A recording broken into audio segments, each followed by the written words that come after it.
Hi guys, good evening, নমস্কাৰ। মই ইলাবৰ হয়, আপোনালোকৰ ওচৰত এটা ভিডিঅ' লৈ আহিলোঁ। মৰ্ণিং ডিউটি গৈছিলোঁ। মৰ্ণিং ডিউটি যাই আকৌ ৰিটাৰ্ণ আহিছোঁ।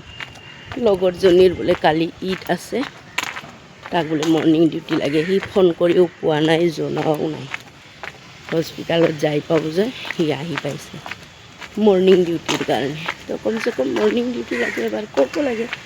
তাই মোক কালি কোৱাও নাই, জনোৱাও নাই। আৰু মোৰ ৰাতি বহুত ৰাতি হৈ গ'ল, 11:30 বাজিল ঘৰত আহি পোৱাতে।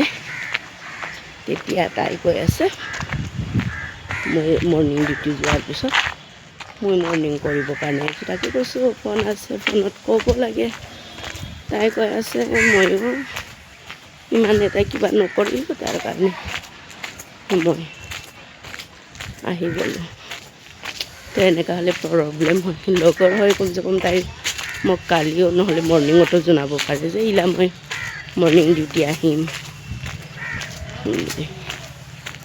কিন্তু এইটো কাৰণে আৰু আপোনালোকে যদি মোৰ ভিডিঅ'টো চাই ভাল লাগে, লাইক কৰিব, কমেণ্ট কৰিব, শ্বেয়াৰ কৰিব। বাই।